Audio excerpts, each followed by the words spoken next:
दोस्तों अक्सर मैंने एक स्टेटमेंट बहुत कॉमन है जो बच्चे देते हैं, अक्सर लोग बोलते हुए मैंने सुना है लोगों को। लोग बोलते हैं कि सर बैंक में नौकरी तो हम शुरू कर रहे हैं, लेकिन मुझे आगे चल के अपना डिपार्टमेंट चेंज करना है, लेकिन मुझे तरीका नहीं पता। यानी कि फॉर एग्जांपल सर मैं सेल्स में मैंने अपना करियर शुरू तो कर दिया, क्योंकि सबको पता है अगर आप फ्रेशर हैं, प्राइवेट बैंक्स में जॉब चाहते हैं तो 99% जो जॉब होगी आपको सेल्स की ही मिलेगी।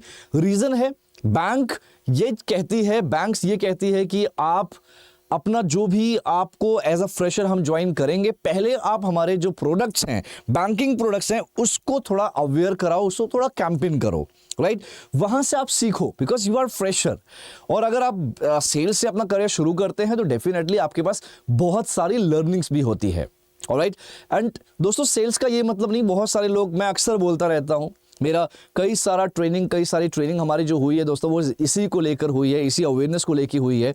सेल्स का मतलब ये नहीं कि नौकरी तो चलो मिल जाती है सर सेल्स की नौकरी तो यूं ही मिल जाती है, जिसे कुछ नहीं आता वो भी सेल्स की नौकरी उसे भी मिल जाती है। दोस्त सेल्स की नौकरी तो मिल जाती है, लेकिन अगर सेल्स में आप साल भर में भी अगर आपको प्रमोशन नहीं मिला तो वो फिर आप बेकार कर रहे हो, यानी कि आप परफॉर्म अच्छा नहीं कर रहे।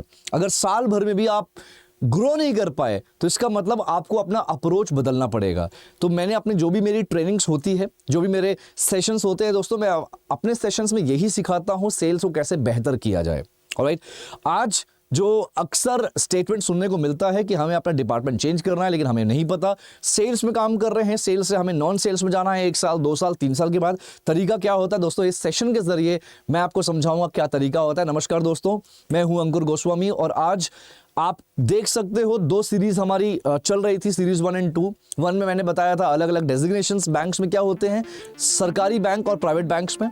और सेकंड सीरीज में मैंने बताया था कि जो आपके अलग अलग प्रोफाइल्स होती है, रोल्स होती है, वो क्या एग्जैक्टली होता है। आज मैं आपको बताऊंगा दोस्तों कि आप अगर सेल्स में किसी भी पर्टिकुलर वर्टिकल में काम कर रहे हैं, आपको अगर चेंज करना है 1 साल 2 साल के बाद, तो तरीके क्या होते हैं, राइट। चलिए शुरू करते हैं।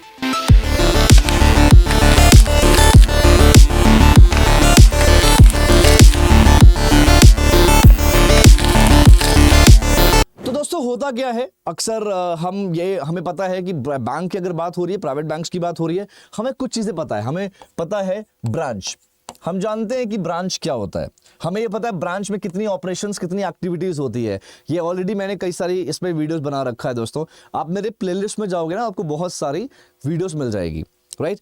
आपको पता है ब्रांच के बारे में, आप ये जानते हो कि यार घुमा फिरा के सेल्स होता है, ऑपरेशंस होता है, यानी कि branch operations, back and operations होता है, आपको ये पता है बैक एंड ऑपरेशंस होता है। आपको पता है ब्रांच मैनेजर, मतलब एक जनरल बात बता रहा हूं, जिसको बहुत ज्यादा इसके बारे में नहीं पता वो जनरली यही सारी चीज जानता है, करेक्ट। वो बोलेगा सर इतने ही होते हैं, बेसिकली इतने ही वर्टिकल्स होते हैं, सेगमेंट्स होते हैं, डिविजन्स होते हैं। बट इसके अलावा भी है दोस्तों, इसके अलावा भी कई सारी प्रोफाइल्स है। जैसे एग्जाम्पल के तौर पर हमने ब्रांच डाल दिया, ठीक है, ये हो गया। दूसरा दोस्तों बैकएंड हमें पता है, ब्रांच हमें पता है। इसके अलावा देखो समझना, यहाँ पे समझना, आपको आईटी की भी रिक्वायरमेंट होती है बैंक्स में, यानी कि जो आईटी वाले होते हैं वो भी काम करते हैं, जो सॉफ्टवेयर में काम करते हैं दोस्तों, जो सॉफ्टवेयर डेवलपर होते हैं वो भी काम करते हैं बैंक्स में, उनके लिए भी प्रॉपर वैकेंसीज, ओपनिंग्स, अपॉर्चुनिटीज होती है बैंक्स में, राइट। और अगर हम बात करें आपको प्रोडक्ट जो प्रोडक्ट मैनेजमेंट होता है, उसकी भी पोजीशंस होती है बैंक्स में। इसके अलावा दोस्तों बैंक्स की अगर बात करें और कौन सी पोजीशंस होती है, तो AIML, या फिर हम कह सकते हैं इसको कंप्यूटर विजन, राइट। अब मैं सबको बताऊंगा एग्जैक्टली क्या क्या होता है। इसके अलावा बात की जाए तो आप एनालिटिक्स में काम कर सकते हो। एनालिटिक्स में आपके पास काफी अच्छा ऑप्शंस होता है एनालिटिक्स। इसके अलावा बोला जाए दोस्तों, अगर आपने लीगल में पढ़ाई किया है, अगर आपने LLB किया है, राइट, तो आप लीगल में काम कर सकते हो। अगर आपने कहीं ना कहीं कंपनी सेक्रेटरी किया है, तो कंपनी सेक्रेटरी आप यहां पे आप कंप्लायंस में भी काम कर सकते हो, या CS की पोजीशंस भी होती है इन बैंक्स में, CA की पोजीशंस भी होती है, राइट। प्रॉपर जो अकाउंट्स जो मैनेजमेंट होता है, जो अकाउंट्स, जिसने अकाउंट्स पढ़ा है, अकाउंटिंग्स बहुत अच्छे से आपको आती है, आपको लेजर मैनेजमेंट आता है, तो अकाउंट्स के भी प्रॉपर आपका वर्टिकल होता है, राइट, अकाउंट्स वर्टिकल होता है। तो दोस्तों ये सारे अलग अलग वर्टिकल्स होते हैं, हमें नहीं पता रहता, राइट। तो दोस्तों इसके अलावा भी और होता है, जैसे यहाँ पे देख सकते हो एचआर हो गया, मार्केटिंग हो गया। तो ये सारे अलग अलग वर्टिकल्स, ये अलग अलग प्रोफाइल्स होती है हमारे बैंक्स में, जहां पे आप जॉब कर सकते हो। हमें लगता है देखो फ्रेशर्स हो तो फ्रेशर्स के लिए आपको एंट्री जो मिलेगी दोस्तों 99% सेल्स में मिलेगी, जो कि ब्रांच बैंकिंग का ही पार्ट होता है। ब्रांच बैंकिंग में सेल्स मिलता है, तो sales is not a field job. हाँ, सेल्स में आपको क्लियर है, सेल्स में अगर आपको ब्रांच बैंकिंग ही मिलेगी, आपको सिटिंग जो होगी वो ब्रांच में मिलेगा, आपको उस ब्रांच का बिजनेस देखना है, ब्रांच के बिजनेस को मैनेज करना होता है, दैट्स अ सेल्स। आईटी जो होते हैं इसमें बेसिकली डेस्कटॉप इंजीनियर होते हैं। डेस्कटॉप इंजीनियर यानी कि अगर आपने बीसीए किया है, एमसीए किया है, आपने बीटेक किया है कंप्यूटर साइंस में या आईटी में, तो आप ये ज्वाइन कर सकते हो। ये डेस्कटॉप इंजीनियर्स बेसिकली आप जितने भी बैंक्स में सिस्टम वगैरह चलते हैं, वो सिस्टम में कोई दिक्कत तो नहीं, राइट, कोई प्रॉब्लम तो नहीं आ रही, उस तरह की जो दिक्कतें हैं, उस तरह की जो चीजें मैनेज होती है वो होती है आईटी टीम के द्वारा, राइट। दूसरा है सॉफ्टवेयर। सॉफ्टवेयर से समझ में आ रहा होगा, जो सॉफ्टवेयर डेवलपर होते हैं, जो अलग अलग सॉफ्टवेयर एप्लीकेशंस को डेवलप करते हैं, वो सॉफ्टवेयर डेवलपर्स होंगे। तो बैंक्स के भी सॉफ्टवेयर्स होते हैं, बैंक्स के भी अलग अलग एप्लीकेशंस होते हैं, तो उसको डेवलप करने के लिए, उसको इंटीग्रेट ऑप्टिमाइज करने के लिए भी हमें सॉफ्टवेयर एक्सपर्ट्स चाहिए होते हैं। तो बैंक्स में वो सॉफ्टवेयर डेवलपर्स काम करते हैं, तो ये अच्छी पोजीशन होती है बैंक्स के लिए। और आप सबको पता है इसमें कौन सी पढ़ाई चाहिए, बीसीए, एमसीए और बीटेक अगर आपने किया है और डेवलपमेंट आपने पढ़ा है। देखो डिग्री, फिर मैं बोल रहा हूं जरूरी नहीं कि डिग्री से ही आपको ये सब जॉब मिले, आप कोई भी स्किल्स आप एडॉप्ट कर सकते हैं, कोई भी स्किल्स में आप काम कर सकते हैं बिना कोई इस तरह की डिग्री किए। डिग्री मैटर नहीं करता इन कंपनीज के लिए, मैटर करता है इनके लिए कि जो बच्चा है उसको, जो कैंडिडेट है उसको सब चीज आना चाहिए, इन पर्टिकुलर अलग अलग प्रोफाइल्स के लिए, राइट। ये हो गया प्रोडक्ट। अब आपको लगता है कि सर, एग्जाम्पल के तौर पे समझना, सेल्स में आपने काम किया, बहुत अच्छे से काम किया, आपने प्रोडक्ट नॉलेज आपकी बहुत स्ट्रांग है, आपने अपने जो कॉम्पिटिटर हैं उनके भी प्रोडक्ट को आपने पूरा अच्छे से एनालिसिस किया हुआ है। तो आपको पता है प्रोडक्ट, एक कस्टमर को किस तरह का प्रोडक्ट चाहिए होता है, एक मार्केट में, एक इंडस्ट्री के मार्केट में किस तरह का प्रोडक्ट चाहिए होता है कस्टमर्स को, आपको उसका नॉलेज है। तो आपके लिए बेस्ट ऑप्शन है, आप प्रोडक्ट मैनेजमेंट में अपना करियर बना सकते हैं। प्रोडक्ट मैनेजमेंट, जैसे कंपनीज या बैंक्स के जो अलग अलग प्रोडक्ट्स होते हैं, प्रोडक्ट्स कैसे डिजाइन किया जाए, प्रोडक्ट कैसे ब्रांड किया जाए, तो वो सारी चीजें आपकी आती है प्रोडक्ट मैनेजमेंट में। यानी कि प्रोडक्ट को डेवलप करना, प्रोडक्ट को पहले एनालाइज करना, डेवलप करना से लेके एंड प्रोडक्ट को मार्केट में उतारने तक का जो प्रोसेस होता है, वही प्रोडक्ट मैनेजमेंट कहलाता है। तो ये बहुत डिमांडिंग जॉब है और बैंक्स में भी इनकी काफी अच्छी खासी रिक्वायरमेंट होती है। ऑलराइट, ये हो गया। इसके अलावा दोस्तों, अगर आपको लगता है कि आप थोड़ा टेक्निकल हो, आप टेक वाले थोड़े एक्सपर्ट हो, टेकी हो थोड़ा, आपको AI, ML, artificial intelligence, machine learning, computer vision, इन सब का मतलब होता है रोबोटिक्स, ऑटोमेशंस, अगर आप इन सब चीज में इंटरेस्ट रखते हो, आपको मशीन लर्निंग, आर्टिफिशियल इंटेलिजेंस आता है अच्छे से, तो इसमें भी आप अपना करियर बना सकते हो। एंड अगेन ये बहुत डिमांडिंग है, बहुत फ्यूचरिस्टिक है, फ्यूचर में इसका डिमांड बढ़ता ही जा रहा है टाइम टू टाइम, राइट। और बैंक्स में इन सब टेक्नोलॉजी का बहुत ज्यादा अच्छा खासा रोल है, और जो लोग इन डिपार्टमेंट्स में काम करते हैं दोस्तों, उनकी सैलरी भी बहुत ज्यादा अच्छी होती है, राइट। तो इसमें भी आप अपना करियर देख सकते हैं। इसके अलावा है एनालिटिक्स, थोड़ा सा स्पेलिंग गलत है यहां पे, देख लेना एक बार, राइट। सो एनालिटिक्स की अगर बात करो दोस्तों, तो एनालिटिक्स बेसिकली डेटा पे काम करना। डेटा, अब आप समझो, डेटा मतलब होता है कोई भी कस्टमर की information, that's called a data, या इवन कोई भी information is called a data. और डेटा पे काम करना बहुत ज्यादा इंपॉर्टेंट होता है किसी भी कंपनी के लिए। आजकल देखो, समझो, एक दुनिया की सबसे बड़ी कंपनी कौन सी है जो डेटा से, सिर्फ डेटा से कई करोड़ रुपए कमाती है, एंड दैट इज गूगल। आप समझो, गूगल के पास दुनिया भर का डेटा है, गूगल के पास। गूगल इतना पैसा जो कमा रही है, वो सिर्फ और सिर्फ डेटा के जरिए कमा रही है, राइट। अमेजॉन इंडिया वर्ल्ड की सबसे बड़ी कंपनी ई कॉमर्स में कैसे बनी? डेटा के जरिए बनी। जितनी भी बड़ी बड़ी कंपनीज है दोस्तों, डेटा बहुत इंपॉर्टेंट होता है। अब डेटा को समझना, डेटा को मेंटेन करना, डेटा को कैसे हम मैनिपुलेट कर सकते हैं, डेटा को प्रेजेंट करके कैसे हम एग्जैक्ट इंफॉर्मेशन निकाल सकते हैं, उन्हीं डेटा के जरिए जो हमने इंफॉर्मेशन निकाला है उसी इंफॉर्मेशन से हम उसको अच्छा बिजनेस जनरेट कर सकते हैं। तो ये होता है डेटा का खेल, और ये हम करते हैं डेटा एनालिटिक्स में। आपने सुना होगा डेटा एनालिटिक्स, बिजनेस एनालिटिक्स, यानी कि आपके जो भी आपके पास डेटा है उन डेटा को मैनेज करके आप फ्यूचर समझते हो कि फ्यूचर में क्या होने वाला है। उन डेटा के जरिए आपको एक एस्टिमेशन, एक आइडिया मिल जाता है, वही एनालिटिक्स होता है। तो अगर आपको एक्सेल मजा आता है, एक्सेल चलाने में, अगर आपको डेटा पीपीटी वगैरह प्रेजेंटेशन बनाने में अगर मजा आता है, तो दोस्तों अच्छा, आपको अगर इंटरेस्ट है तो डेटा एनालिटिक्स या बिजनेस एनालिटिक्स आपके लिए एक अच्छा ऑप्शन होगा। उसके अलावा अगर आपने दोस्तों लॉ किया है या एलएलबी करने वाले हो तो लीगल भी एक बहुत अच्छा ऑप्शन है आपके लिए। तो लीगल में आप जा सकते हो। देखो दुनिया में हर कंपनी में, चाहे बैंक हो चाहे कंपनी हो, लीगल का डिपार्टमेंट जरूर होता है, लीगल की एक टीम जरूर होती है, राइट। कंप्लायंस, अगर आप कंप्लायंस क्या होता है? बेसिकली जो भी कंपनी के नियम, कायदे, कानून बनाए गए हैं, उन नियमों को ढंग से पालन किया जा रहा है कि नहीं, उन रूल्स को फॉलो किया जा रहा है या नहीं, ये चीज आपका होता है कंप्लायंस में। And compliance is the most important part. जो लोग कंपनी सेक्रेटरी करते हैं, सीएस जो लोग करते हैं, वो भी कंप्लायंस का हिस्सा होते हैं दोस्तों। वो भी कंप्लायंस में जॉब उनको मिलती है। अगर आप इसमें अपना करियर देख सकते हो तो ये भी एक अच्छा ऑप्शन है आपके लिए। इसके अलावा है यहाँ पे एचआर एंड मार्केटिंग, अलग अलग है। एचआर, आपको पता है एचआर मतलब ह्यूमन रिसोर्स। एचआर का काम आप अगर सुनते हो ना तो आपको लगता है एचआर का काम खाली रिक्रूटमेंट करना होता है। नहीं यार, उनका काम खाली रिक्रूटमेंट करना नहीं होता, खाली जॉब के लिए इंटरव्यू लेना थोड़ी होता है। एचआर का काम होता है जॉब का इंटरव्यू से लेकर आपके जो कंपनी में जो लोग काम कर रहे हैं, जो एम्प्लॉयज काम कर रहे हैं, उनके अच्छे उनको प्रॉब्लम ना हो किसी भी तरह को लेकर, वो पॉलिसी बनाना, राइट।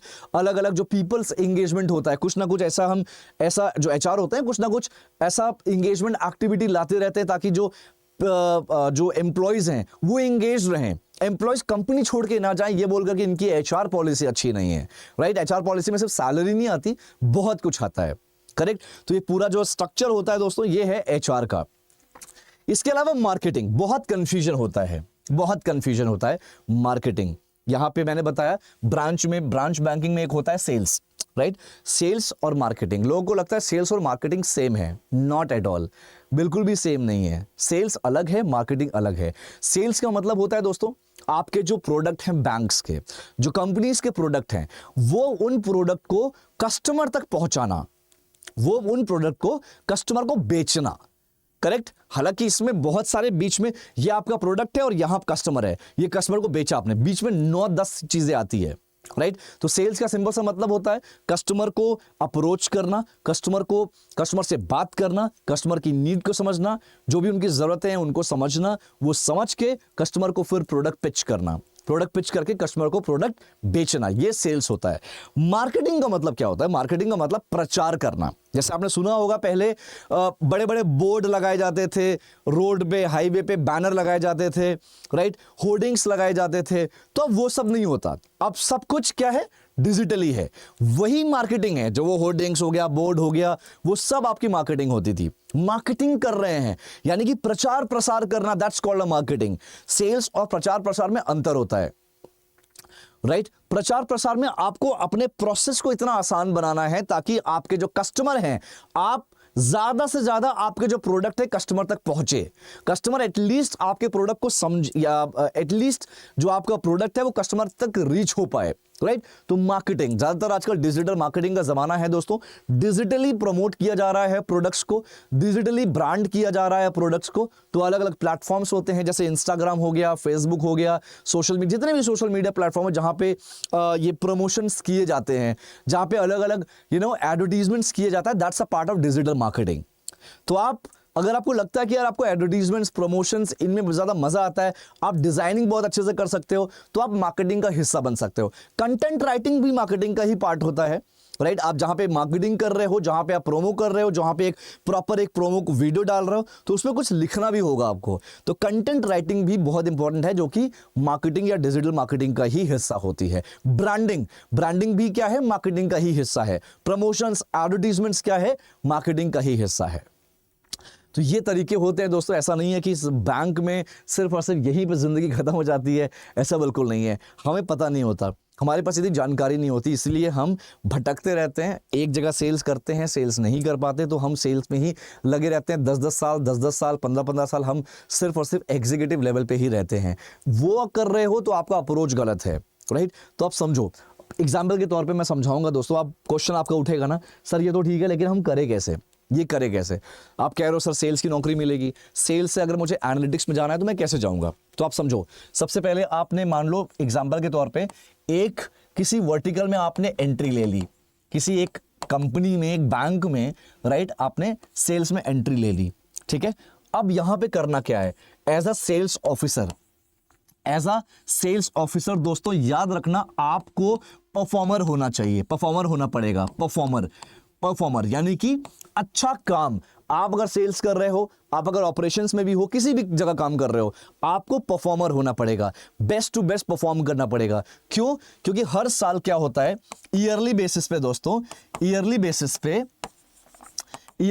पे आपको रेटिंग दिया जाता है। आपको रेटिंग किया जाता है 5 में से रेटिंग किया जाता है। रेटिंग कौन करता है? आपका रिपोर्टिंग मैनेजर, जो भी आपका एग्जैक्ट मैनेजर है, वो आपको रेटिंग करता है, ठीक है। 5 में से 5 कई दफा होता है, कई बैंक्स में होता है दोस्तों, 5 में से 5 अगर मिल रहा है तो वो बेस्ट है, राइट। और कुछ बैंक्स में होता है 5 में से 5 मिल रहा है तो वो वर्स्ट है, बेकार है। कई बैंक्स में होता है 5 में से 5 इसको बेस्ट बोला जाता है, राइट। और 5 में से अगर 1 आ रहा है तो इसको बेस्ट बोला जाता है। कुछ बैंक्स में होता है ऐसा, ये डिफरेंट है, कुछ अलग क्राइटेरिया होता है दोनों का, ठीक है। अब समझना, रेटिंग आपका रिपोर्टिंग मैनेजर देता है आपके परफॉर्मेंस के बेसिस पे। सेल्स में अगर बात करूं तो आपने कितना कन्वर्जन किया, कितना टारगेट पूरा किया, आपका एफर्ट्स कितना है, स्ट्रैटेजी कैसी है, आपका बिहेवियर कैसा है, सब कुछ मिला के आपको रेटिंग दी जाती है, राइट। 5 में से 5 मिल रहा है, 5 में से 4 मिल रहा है, अगर बेस्ट की बात करें, 5 बेस्ट है, तो 5 में से 5 मिल रहा है, 5 में से 4 मिल रहा है, तो इट्स अ गुड, ये अच्छा है। 5 में से 5 तो बेस्ट है ही, तो 4 भी अच्छा रेटिंग होती है, 4 खराब रेटिंग नहीं होती है, राइट। 4-5 मिल रहा है तो इसका मतलब आप परफॉर्मर हो, अब अच्छे परफॉर्मर हो, राइट। और अगर आप अच्छे परफॉर्मर हो, राइट, तो आपके पास अपॉर्चुनिटी है दूसरे वर्टिकल में जाने के लिए। ये परफॉर्मर होना जरूरी क्यों है, ये आगे मैं बताऊंगा। अब समझो, आपने मान लो एक कंपनी ज्वाइन की, अंकुर इंटरनेशनल बैंक। मान लो आपने एक बैंक ज्वाइन किया, अंकुर इंटरनेशनल बैंक, सेल्स में आपने एंट्री ले लिया, सेल्स ऑफिसर हो आप। आपने 1 साल 1 ईयर 1 साल 1 ईयर सॉरी 1 ईयर 1 साल से 1.5 साल काम किया, 1 साल से 1.5 साल काम किया सेल्स में। अगर आप परफॉर्मर रहोगे तो आपको इंक्रीमेंट भी मिलेगा, इंसेंटिव्स भी मिलेगा, और प्रमोशन होने के चांसेस भी होंगे, करेक्ट, चांसेस होंगे। साल या 1.5 साल, कुछ कंपनीज में होता है, कुछ कंपनीज में 1 साल होता है, कुछ कंपनीज में 1.5 साल होता है। क्या चीज? IJP, internal job posting, internal job posting. तो दोस्तों, एक बार अगर आप किसी बैंक में ज्वाइन करते हो, किसी कंपनी में ज्वाइन करते हो, सेल्स में मान लो ज्वाइन किया, और आगे चल के आपका यह है कि आपको प्रोडक्ट में जाना है, यह है कि आपको डेटा में जाना है, आपको सॉफ्टवेयर में जाना है, तो कोई दिक्कत वाली बात नहीं है। आपने जो ज्वाइन किया है उसमें बेस्ट टू बेस्ट परफॉर्म करो, चाहे वो सेल्स हो चाहे नॉन सेल्स हो, बेस्ट टू बेस्ट परफॉर्म करो, ताकि आपकी जो रेटिंग है वो 4 या 5 में से 4 या 5 आनी चाहिए, बेस्ट टू बेस्ट वाली, राइट। और अगर आप लेकिन आपको वहां पे एटलीस्ट साल भर काम करना है। हर बैंक्स का हर कंपनी का कॉन्सेप्ट होता है कि 1 साल या 1.5 साल के बाद कंपनी क्या करती है, अपने उस एम्प्लॉय के लिए आईजेपी ऑप्शन निकालती है, इंटरनल जॉब पोस्टिंग का ऑप्शन निकालती है। इंटरनल जॉब पोस्टिंग का मतलब कि आप इंटरनली जो भी आप काम कर रहे हो उस वर्टिकल में, उस वर्टिकल से किसी और वर्टिकल में जा सकते हो। यानी कि आपको 1 साल या 1.5 साल, जो भी टेन्योर है कंपनी के अकॉर्डिंग, उस आईजेपी कॉन्सेप्ट के हिसाब से इंटरनल जॉब पोस्टिंग मिलती है, जिसके जरिए अगर आप एक डिपार्टमेंट में काम कर रहे हो, उस डिपार्टमेंट से आप दूसरे डिपार्टमेंट में ट्रांसफर ले सकते हो, पोस्टिंग ले सकते हो। लेकिन वो ऐसे नहीं होता, उसके लिए प्रॉपर इंटरव्यूज होते हैं, प्रॉपर ओपनिंग्स अगर होगी तो आप एलिजिबल रहोगे। अब आप उसमें अप्लाई कर सकते हो, मतलब एलिजिबल तो आप हो जाओगे 1 साल या 1.5 साल के अंदर अंदर, जो भी कंपनी का गाइडलाइंस है उसके अकॉर्डिंग आप एलिजिबल तो हो जाओगे, राइट। तो करना कैसे है, सबसे पहले आपको जो आप काम कर रहे हो उसमें दोस्तों फोकस करना है, अच्छे से परफॉर्मर बनना है, बहुत बेस्ट परफॉर्मर बनना है, राइट। उसके बाद चलो एग्जांपल के तौर पे समझते हैं कि आपने अंकुर इंटरनेशनल बैंक ज्वाइन किया, आपने साल भर 1 साल काम किया, 1 साल के बाद आपको आईजेपी मिल गई। मान लो आपने सेल्स में काम किया, आपको आईजेपी मिल गई। तो आईजेपी जब आपको मिला भाई, आपको जाना है प्रोडक्ट में, ठीक है। आईजेपी आ गया, आपने इंटरनल जॉब पोस्टिंग्स के लिए अप्लाई कर दिया, और यहां पे प्रोडक्ट टीम है, जो आपके ही बैंक में जो प्रोडक्ट टीम है उसमें यहां पे इनकी ओपनिंग आई है, तो आपने क्या किया, आपने अप्लाई कर दिया, राइट। तो प्रोडक्ट टीम के लिए आपने अप्लाई कर दिया। आपने जब अप्लाई किया दोस्तों, तो यहां पे क्या है, यहां पे इनका गाइडलाइन है कि इनको 2 राउंड ऑफ इंटरव्यूज होंगे, 2 राउंड होंगे इंटरव्यू के, तो आपको 2 राउंड इंटरव्यू देना पड़ेगा। देखो इसमें प्लस पॉइंट क्या है कि ऑलरेडी आप 1 साल 1.5 साल से काम कर रहे हो, नंबर 1। दूसरा, आप ऑलरेडी अच्छे परफॉर्मर हो, सेल्स में अच्छा कर रहे हो, बहुत अच्छा कर रहे हो। नंबर 3, आपका जो मैनेजर होगा, जिसने आपको 5 रेटिंग दी है, 4 रेटिंग दी है, वो आपकी, उससे जब फीडबैक लिया जाएगा तो आपकी तारीफ करेगा। 3 पॉइंट हो गया, यानी कि 3 पैरामीटर में आप सक्सेस हो गए, तो यानी कि आपका 80% सिलेक्शन हो गया। अब बस यहां पे आपको जो इंटरव्यूज होंगे, 2 राउंड इंटरव्यूज होंगे दोस्तों, ये आपका प्रोडक्ट, जिस टीम में जा रहे हो, जिस डिपार्टमेंट में जा रहे हो, उसका नॉलेज, प्रोडक्ट नॉलेज नहीं, प्रोडक्ट मैनेजमेंट क्या होता है, क्या क्या आपके अंदर वो सारी क्वालिटीज है, आप कैसे प्रोडक्ट मैनेजमेंट में क्यों जाना चाहते हो, सेल्स छोड़कर, या जो भी पुराना कर रहे हो वो छोड़ के आप किसी नए वर्टिकल में क्यों जाना चाहते हो, उसके लिए आपको एक्सपर्ट बनना होगा। अब वो कैसे होगा, अब वो होगा दोस्त कि आपको मैंने बताया कि आप जब भी किसी जगह जाते हो तो 1 साल या 1.5 साल उस चीज में डट के काम करो। 1 साल 1.5 साल स्ट्रैटेजी के साथ काम करोगे, परफॉर्मर बनोगे ही बनोगे। साल 1.5 साल के बाद, यानी जब इंटरनल जॉब पोस्टिंग्स आपका ऑप्शन मिलेगा आपको, तब तक, यानी साल 1.5 साल, ये 1 ईयर या 1.5 ईयर, आप 1 साल का टारगेट ले चलो। जब आप ज्वाइन करो, जिस दिन आप ज्वाइन करोगे बैंक, उस दिन 1 साल का टारगेट ले लो। 1 साल के टारगेट में ये सोचो, पहला रहेगा टारगेट आपका, स्ट्रैटेजी पहली रहेगी कि आपको सेल्स, जो भी आप कर रहे हो, सेल्स नॉन सेल्स जो भी कर रहे हो, वो बेस्ट टू बेस्ट परफॉर्म करो। बेस्ट टू बेस्ट मतलब पूरा यूनिक। कहते हैं ना दोस्तों, भीड़ का हिस्सा मत बनो, भीड़ की वजह बनो। जब आप यूनिक प्रेजेंट करोगे तो डेफिनेटली दुनिया आपको पूछेगी, दुनिया आपको आपसे मिलना चाहेगी, राइट। तो यूनिक प्रेजेंट करो अपने आप को। साल भर आपने क्या किया, सेल्स, ये जो भी आपका डिपार्टमेंट है उसमें आपने बेस्ट दिया, राइट। वहीं पे दूसरी तरफ ऐसा तो है नहीं कि अगर जॉब शुरू किया तो पूरा 24 घंटे जॉब ही करते रहोगे, नहीं, आपको अपने लिए भी टाइम निकालना होगा, राइट। आप बोलोगे सर सेल्स में टाइम नहीं मिलता, भाई ये सब एक्सक्यूज होते हैं दोस्त। मेरे पास 15 साल का एक्सपीरियंस है, मैंने 9 साल काम किया है बैंक्स में, सेल्स पे प्रॉपर, मैं ग्रोथ पे ग्रोथ, इंक्रीमेंट पे इंक्रीमेंट पाता गया। मैं भी एकदम ग्राउंड लेवल से जहां पे 10,000 सैलरी होती है, वहां से मैंने शुरू किया था। एक ऑफिसर लेवल से सीनियर मैनेजर तक मैं भी गया था। उसके बाद मैंने आईजेपी ले लिया और मैं स्ट्रैटेजी में काम करने लगा, बिजनेस मैनेजमेंट और बिजनेस एनालिटिक्स में काम करने लगा बैंक के, राइट। तो मेरे पास भी अपॉर्चुनिटी बहुत थी दोस्तों, और मैंने स्किल्स पे काम किया, सिर्फ और सिर्फ स्किल्स पे काम किया, और एक के बाद एक सीढ़ी में चढ़ता गया, ठीक है। तो आपको करना क्या है, 1 साल का टारगेट लीजिए, पहले सेल्स नॉन सेल जो भी कर रहे हैं उसमें बेस्ट दीजिए, और साथ में अलग से आपको क्या करना है, अलग से जिस भी वर्टिकल में आप जाना चाहते हो, प्रोडक्ट हो गया, डेटा हो गया, कंप्यूटर विजन हो गया, सॉफ्टवेयर हो गया, जिस भी वर्टिकल में आप जाना चाहते हो, उस वर्टिकल को उठा के उस पर रिसर्च करो, और रिसर्च करने के बाद उस पर प्रॉपर, उस पे कोई ना कोई आप गेन करते रहो, कोई ना कोई नॉलेज, या तो कहीं ना कहीं से आप उस पे पर्टिकुलर चीज पे आप कोर्स कर लो। दोस्तों आपको पता होगा डेटा एनालिटिक्स और बिजनेस एनालिटिक्स में बहुत सारे कोर्सेज होते हैं, प्रोडक्ट मैनेजमेंट में बहुत सारे कोर्सेज होते हैं। कोर्स करने का मतलब ये नहीं कि आपको सर्टिफिकेट चाहिए, सर्टिफिकेट कोई नहीं पूछेगा, आपको नॉलेज लेना है, आपको एकदम एक्सपर्ट बनना है उसमें, राइट। तो साल भर का टारगेट लेके आप पूरा रिसर्च करके उस पर कोई ना कुछ सर्टिफिकेशन करो। Certification not for the certificate, certification just for the gaining knowledge, क्योंकि इनमें आपको प्रोजेक्ट्स भी करने होते हैं। अगर आप प्रोजेक्ट्स करते हैं तो डेफिनेटली कंपनी आपको कंसिडर करेगी। तो दोस्तों ये तरीका सबसे बेस्ट तरीका होता है जिसके जरिए आप अपने डिपार्टमेंट को दूसरे डिपार्टमेंट में ट्रांसफर कर सकते हो। उसके लिए जिस डिपार्टमेंट में ट्रांसफर लेना है उसमें आपको एक्सपर्ट होना होगा। भले ही एक्सपीरियंस नहीं है लेकिन नॉलेज अच्छी होनी चाहिए, राइट। और अगर आप ट्रांसफर लेना चाहते हो तो जिस वर्टिकल में आप पहले काम कर रहे थे उस वर्टिकल में आपको एक्सपर्ट बनना होगा। एक्सपर्ट मतलब परफॉर्मर बनना होगा। आप कुछ भी करो, सेल्स नॉन सेल्स कुछ भी करो, ये तरीका होता है दोस्तों जो आपको कोई नहीं बताएगा पूरे इंडिया में। आईजेपी का तरीका क्या होता है, इंटरनल जॉब पोस्टिंग्स, ये होता है। तो दोस्तों आई होप आपको ये वीडियो समझ में आई होगी। अगर आपको समझ में नहीं आई इसको 2-3 बार देखो, बहुत अच्छे से समझ में आएगी। और अगर कुछ कंफ्यूजन है प्लीज़ हम्बल रिक्वेस्ट है, कमेंट्स करिए, कमेंट्स पे आप शेयर करिए, क्योंकि दोस्तों बहुत सारे ऐसे ये इस तरह के जो वीडियोस मैं बना रहा हूँ आपको यूट्यूब पे नहीं मिलने वाली। तो मैं चाहता हूँ इस वीडियो को, ये सीरीज जो चलती है इसको ज़्यादा से ज़्यादा आप शेयर करो, राइट। अपने फ्रेंड्स को बताओ। यार देखो, आप शेयर करोगे उससे मुझे पैसा नहीं मिलेगा, राइट, बट मुझे एक सेटिस्फैक्शन मिलेगा कि हाँ यार मेरा दिया हुआ, जो मेरा किया हुआ एक्सपीरियंस है वो कहीं ना कहीं किसी के काम आ रहा है। ये सिर्फ और सिर्फ एक्सपीरियंस है दोस्तों, कोई किताबी भाषा नहीं है। ये आपको गूगल और चैट जीपीटी भी ढंग से नहीं बताएगा, दैट्स माय गारंटी। आप ट्राई कर लेना, चैट जीपीटी में ट्राई कर लेना, वो भी ढंग से नहीं बताएगा।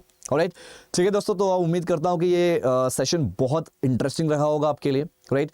1-2 बार आप इसको रिपीट करके देखो, बहुत मजा आएगा। ऑलराइट, और अगर आपको लगता है कि यार चैनल में अगर आप नए हैं तो यार चैनल फॉलो कर लो, चैनल को सब्सक्राइब कर लो। BFSI अड्डा 24/7 बेस्ट चैनल है इस तरह के नॉलेज के लिए। हम और भी तरह के वीडियोस लाते रहेंगे। हमारा एक सेशन चलता है, लाइव सेशन डेली 1 बजे चलता है दोस्तों, लाइव रहता है। इंटरव्यू लेता हूं मैं बच्चों का, इंटरव्यू अलग अलग लेवल पे इंटरव्यू लेता हूं और उनको फीडबैक शेयर करता हूं, वो भी काफ़ी अच्छा रहेगा आपके लिए।